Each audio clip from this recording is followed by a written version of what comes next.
नमस्कार, मैं हूँ आपकी डॉक्टर उषा, योग एवं प्राकृतिक चिकित्सक। आज हम लोग एक विशेष विषय को जानेंगे, तो आइए मेरे साथ चलते हैं एक कदम प्रकृति की ओर।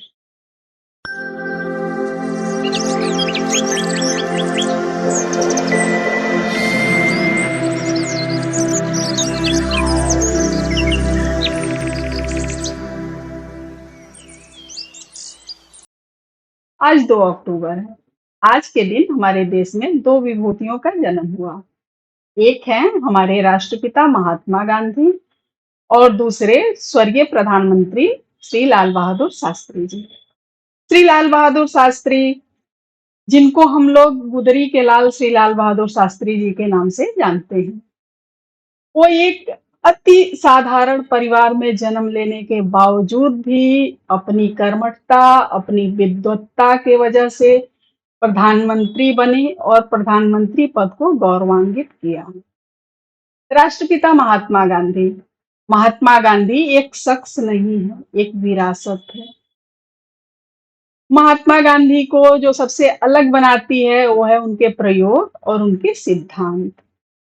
वो हमेशा कहा करते थे कि जब कोई इलाज काम ना आए तो प्रकृति के शरण में जाइए, प्राकृतिक चिकित्सा के शरण में जाइए।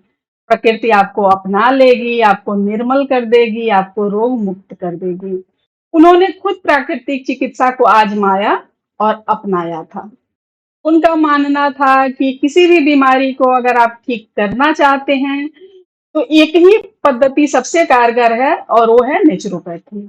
क्योंकि हमारा शरीर पंच तत्व से बना है, इसलिए अगर हम पंच तत्व के उचित संपर्क में रहें, तो निरोगी और सुखी हो सकते हैं। प्राकृतिक चिकित्सा का इतिहास उतना ही पुराना है जितना कि प्रकृति स्वयं। जितनी भी चिकित्सा पद्धतियां हैं, उनमें सबसे पुरानी चिकित्सा पद्धति है प्राकृतिक चिकित्सा पद्धति। प्राकृतिक चिकित्सा का वर्णन पौराणिक ग्रंथों और वेदों में भी है। रामायण के अनुसार राजा दशरथ ने दुग्ध कल्प किया था। प्राचीन समय में प्राकृतिक चिकित्सा, योग और प्राणायाम का प्रयोग किया जाता था अपने शारीरिक और आध्यात्मिक विकास के लिए। महावग नामक बौद्ध ग्रंथ में एक वर्णन आता है कि भगवान बुद्ध के एक शिष्य को सर्प ने डस लिया था। तो भगवान बुद्ध ने उस सर्प के विष को नाश करने के लिए मिट्टी का प्रयोग किया था। समय के साथ हम अपने संस्कृति को कहीं भूलते चले गए और प्राकृतिक चिकित्सा हमारे देश से लुप्त हो गई। प्राकृतिक चिकित्सा को पुनः प्रतिष्ठित करने में हमारे राष्ट्रपिता महात्मा गांधी जी का योगदान है। आधुनिक समय में प्राकृतिक चिकित्सा के जनक माने जाते हैं बापू। प्राकृतिक चिकित्सा को भारत में पुनः स्थापित गांधी जी ने ही किया था।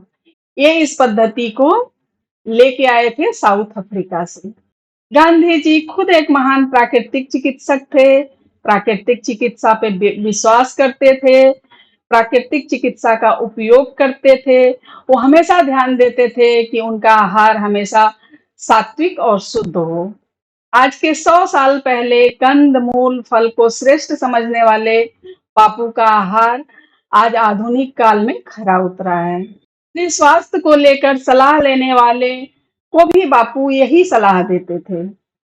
गांधी जी कहते थे कि शरीर में स्वयं हो सकती है कि वो अपने आप को रोग मुक्त कर ले, अपने शरीर के कचरे को साफ कर ले। जब हमारे शरीर में टॉक्सिन्स ज्यादा हो जाते हैं तो हमारा शरीर बीमार हो जाता है। ऐसे में अपने पाचन तंत्र को आराम देना चाहिए। उनका कहना ये था कि ऐसे में उपवास करना चाहिए, क्योंकि जब हम प्रकृति के नियमों का पालन करते हैं तो हमारा रोग प्रतिरोधक क्षमता तेजी से बढ़ता है और इस वजह से हम रोग से मुक्त हो पाते हैं। गांधी जी प्राकृतिक चिकित्सा का समर्थन इसलिए भी करते थे क्योंकि वो प्राकृतिक संसाधनों से ही होता है। गांधी जी ने आधुनिक समय में प्राकृतिक चिकित्सा के प्रयोगों को नई दिशा दी। गांधी जी ने अपने लेखों और भाषणों के द्वारा प्राकृतिक चिकित्सा को समझाया। गांधी जी प्राकृतिक चिकित्सा और उपवास पे कई सारे पुस्तकों का लेखन भी किए। उन्होंने सिर्फ लेखन ही नहीं किया बल्कि उन्होंने अपने ऊपर, अपने परिवार के ऊपर और अपने आश्रम के लोगों के ऊपर प्रयोग भी किया। गांधी जी ने अपने शरीर और मन दोनों को ही अहमियत देने को कहा, क्योंकि स्वस्थ शरीर में ही स्वस्थ मन का वास होता है। अतः अपने आप को हमेशा स्वस्थ रखना चाहिए। हमारे पूर्वज, ऋषि मुनि लोग हमेशा प्रकृति के शरण में रह के अपने आप को स्वस्थ रखते थे, अपने मन को कंट्रोल में रखते थे और अपने मन को कंट्रोल में रख के उन लोगों ने हमेशा दिव्यता को प्राप्त किया। अगर मनुष्य प्रकृति के नियमों के अनुसार चलना शुरू कर दे, तो उसे चिकित्सा की जरूरत बहुत कम पड़ेगी या ना के बराबर पड़ेगी। गांधी जी ने प्राकृतिक चिकित्सा को बढ़ावा देने के लिए 18 नवंबर 1945 को all India nature cure foundation की स्थापना की। उनकी अध्यक्षता में, उनकी प्रेरणा से देश में जगह-जगह बहुत सारे प्राकृतिक चिकित्सालयों का निर्माण हुआ, जो आज भी कार्यरत है और अनेकों रोगियों को रोग मुक्त कर रहा है। उन्होंने प्राकृतिक चिकित्सा का जो लौ जलाया, लाखों प्राकृतिक चिकित्सा प्रेमी आज उससे जुड़ रहे हैं, जिसके लिए हम सदा ही बापू के आभारी रहेंगे। आज बापू प्रत्यक्ष रूप से हमारे बीच में नहीं है, लेकिन उनके प्रयोग, उनके विचारधारा, उनके सिद्धांत सदैव ही हमारे साथ रहेंगे। बापू के जयंती के अवसर पे पंच तत्व नेचुरोपैथी के तरफ से बापू को भावभीनी श्रद्धांजलि।